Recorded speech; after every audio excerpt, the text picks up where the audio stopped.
Did you ever follow the Tory Lanez story? No. So Tory Lanez was a rapper from Canada. He was dating this girl named Megan Thee Stallion, a popular rapper. They got into a big altercation, a big fight.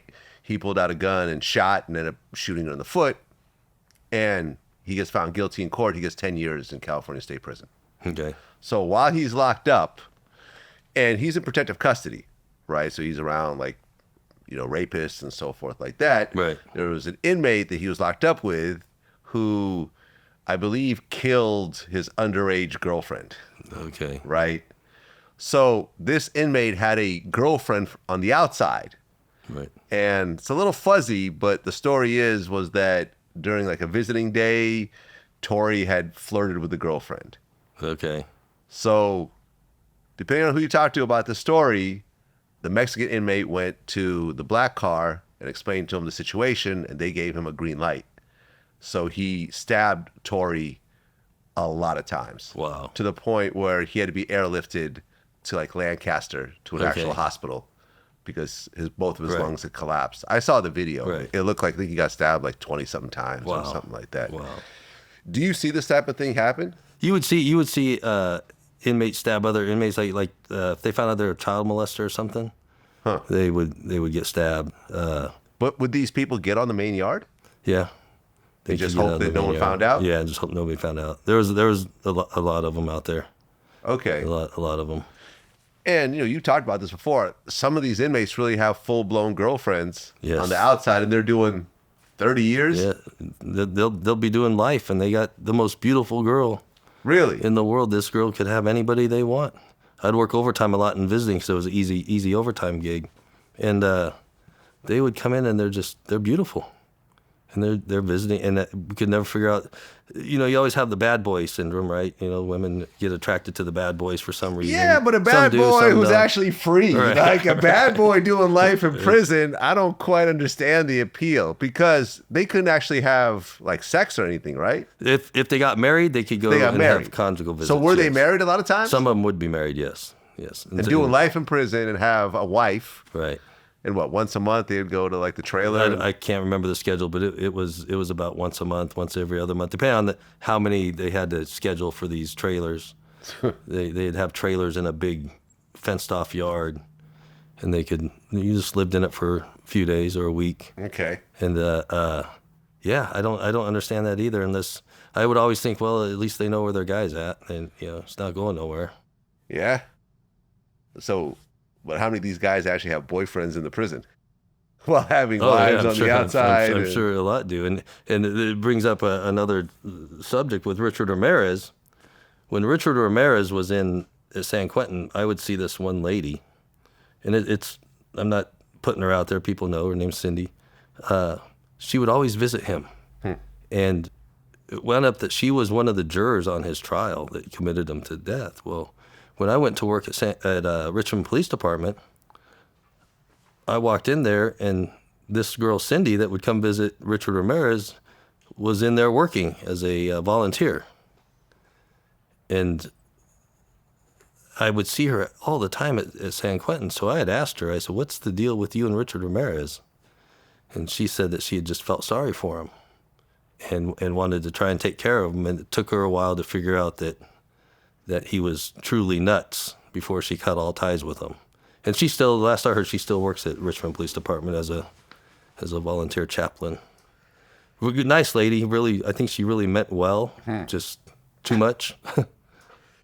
Yeah, I mean, I guess every relationship is unique. Right. If you really want to have, but I've heard of situations like this. Actually, someone really prominent that I know, a female who was in the industry, got involved with a guy that was doing a bunch of time. He gets out and, he starts chasing after all the young girls. Right. A lot of times, sometimes you have these beautiful women, but I think more often than not, you have the really unattractive, extremely overweight, women who really are not getting a lot of men approaching them on the outside. And you have this guy who's locked up, who's writing you love letters all day long. And you're right. I would say the majority of them were like that. And you know what else I heard? So, for example, Hector Bravo has been on my show a couple of times. Right. What he would say, which is interesting, is that you'd have these inmates and they'd have like 6, 7 girlfriends on the outside. So they would write the exact same letter to all their girlfriends and mail them out at the same time. But now the prison has to go through every letter that goes out. Right. And what the guards would do is they would purposely mix up the letters. So the letter to Julie would say Barbara, and then the Barbara letter would say Cindy, and so forth. So these girls would get these letters with the wrong names on them and create chaos. Right. You know? And that's true. I've heard. You've heard about this? I've heard about it. I've never physically seen it. I never worked the mail room or anything. But you would hear stories like that. Yeah? Yeah. It's and they would have 6, 7 different girlfriends. You'd work in the adjustment center. You would take guys to the visiting room, and there would be a different girl there visiting them. Yeah, I mean that's actually how R. Kelly got caught up. Oh, okay, yeah. Because I've interviewed him in prison, right? And he had like a couple of girls that were really like down for him, right? But then he was talking to other girls while in prison. Okay. And somebody actually got a copy of that audio of him, you know, playing lovey-dovey with some other girl and sent it to one of the girls that he was actually dealing with, and she turned on him and ended up testifying against him, which ended up kind of cementing his whole prison situation. Wow. Yeah, and I can believe that. And it's funny because the inmates or you know, they're in prison, they're just guys. They're just people. I always say people are people, right? And they messed up and they're doing their time. And I would say the majority of them, you get along fine with them. They never give you a problem. There's no problems with anybody. The easiest ones to get along with were the lifers. And then when they got out of prison, I would run into a lot of them on the street. Really? And I would not have a problem. There's a guy named Frank Coffey. When I worked in the adjustment center, he'd clean my showers for me. I still talk to him to this day. We'll text each other, hey, Merry Christmas. You just build relationships with guys you get along with, even though you're not supposed to. But they would, most of them just made a mistake. Yeah. You know, a bad mistake. And some of them need to stay there. Some of them need to never come out. Yeah, look, I have friends who've killed people. Yeah. Shit happens. There's reasons behind everything. Right. One of my best friends did 12 years. Exactly. Now, people who are still actively killing people, I'm not friends with. You know, hope not. Yeah. I have friends that are former kingpin drug dealers. But they're not selling drugs anymore. Right.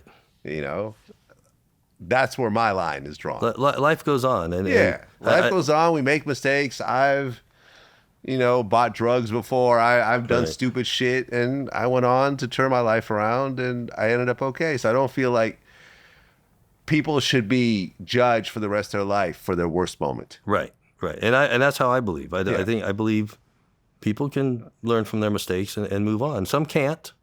Some can. I think working in the prison first helped me a lot. Working on the street, it helped me. I mean, I'm not shy to say that a lot of police officers I don't care for them. I don't.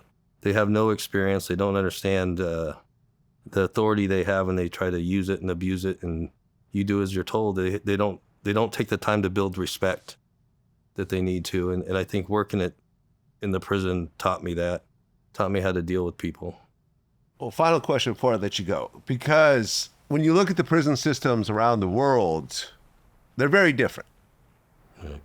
In certain European countries, rehabilitation is the main focus. You go to like Sweden and stuff like that, where people have their own rooms, they have keys to their own cells, they have TVs and video game systems and nice parks and so forth. Then you go to the US or you go to places like Mexico, and it's really more about punishment.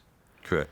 Now, if you had the ability to change the prison system with one major change, if you had the power to do that, to just sign a piece of paper and say, from now on, all the US prisons are like this, based on my experience as being a prison guard at 2 different prisons, what would you change? I think I would change the whole model to where it's all 3. You'll have prison for punishment, and you have the rehabilitation centers like they do, and then open back up the mentally ill housing stuff that people need. So that's all gone? For the most part. They still deal with them in prison, but all your mental institutions have closed. Yeah. Not all of them, but you know, they call them most of them. J-Cats. Yeah, J-Cats. In prison we call them J-Cats. And people make excuses, and they allow and accept excuses for people's crimes. And sometimes there's no excuse. You need to be punished for what you did. Now, if you have an addiction problem and stuff, I think you should be given the opportunity to fix that. And if you can, great, because then that's going to solve the majority of your problem. I mean, I got friends that have been in prison for years. I got a gym that one of the guys that helps me run it was a Norteño for years, and we let people do their Narcotics Anonymous classes in one of our offices at the gym. And then I give them free gym memberships because it keeps them off the street instead of going back to prison.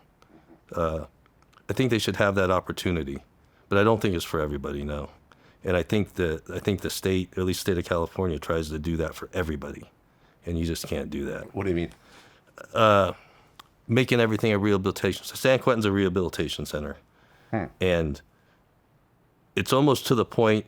And again, I don't have this proven facts, but it's almost to the point to where if somebody does something, oh well, I was addicted to alcohol. Okay, well then we won't give you the death penalty, or we'll knock some years off, and you go to this rehab classes. And some can deal with it and are better, and others just go back and commit the crimes that they were committing before, with no punishment. It's one of those fine lines that I'm not sure we'll ever find an answer to. Yeah, I mean, there is no right answer. Because every individual is different. Just because rehabilitation worked with one person doesn't mean it won't work with this person. Correct. Because this person just knows how to game the system better. Correct. As opposed to this person who really wants to become sober, they're totally fine. Right. So, yeah. Well, Darren, appreciate you coming in. Hell of a story. And, yeah, thank you. Being around all these high-profile criminals that we all read about, actually seeing them in real life and interacting with them, and the majority of them, I'm glad that they're locked up. I don't believe in freeing everybody. Those ones needed to be locked up. I mean, we didn't talk about all of them, but there's a lot. Yeah, the Night Stalker needed to stay where he was. We did not want him coming out early. Yes, he did. Yeah. Yeah, I'm 100% in agreement with that. Well, appreciate you coming in. All the best. Yeah, thank you. Until next time. Appreciate it. Thank you.